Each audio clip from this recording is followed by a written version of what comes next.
beneath the portico in front of the house. "It's Gerard, father."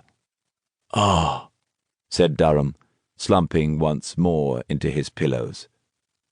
"A good boy, Gerard." Edward smiled wryly at his father's masked disappointment. He was glad his younger brother at least was home. "I'll go fetch him right up." "Do that," murmured Durham. "I will be glad to see him. And Charles. Charles will be here soon." "At any moment," Edward said again as he slipped through the door, then held it for the doctor to take his place in the room. He reached the top of the stairs just as his brother came running up. "Am I too late?" demanded Gerard. Edward shook his head. Gerard exhaled and ran one hand over his head. His dark hair was damp with sweat, and dust covered him from head to toe. "Thank God! I've been riding all day, probably damn near killed the poor horse." He glanced at Edward. "Charlie?"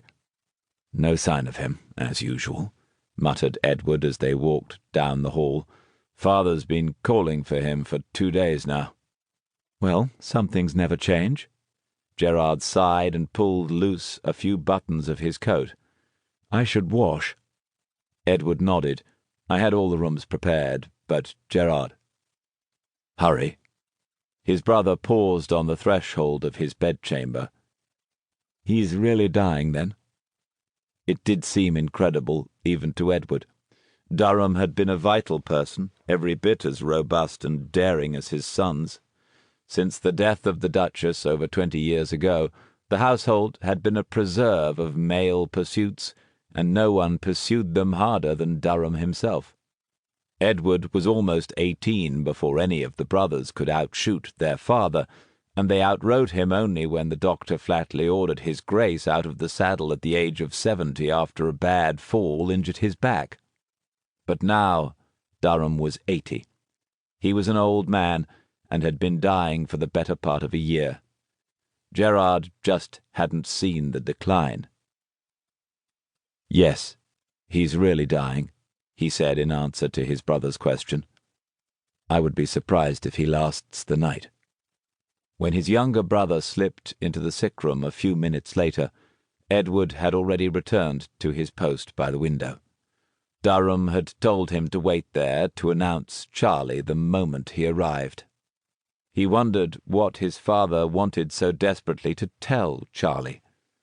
God knew Charlie hadn't cared much for anything the Duke had to say for the last 10 years or so, and apparently still didn't.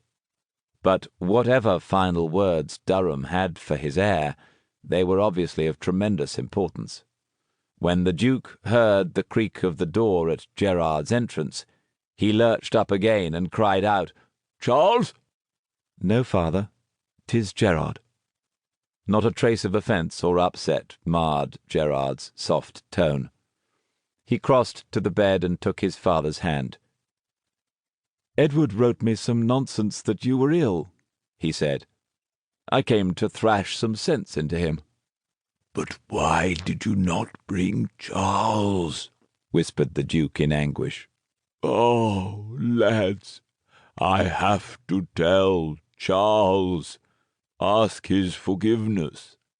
That was new. Edward abandoned his window post as Gerard shot him a curious look.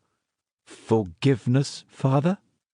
A tear leaked from the Duke's eye, tracing a glistening path down his sunken cheek. "I must beg pardon of you all. I didn't know. If only I had known in time. You, Gerard, will come out well enough. You always do. And Edward will have Lady Louisa. But Charles will not know what to do." "What do you mean?" Edward had to admire his brother's calm, even tone. The Duke's demeanour was raising the hair on the back of his neck. "Edward." Durham reached feebly for him, and Edward stepped forward. He knelt beside the bed, leaning closer to hear the Duke's quavering voice. "I know you would forgive me."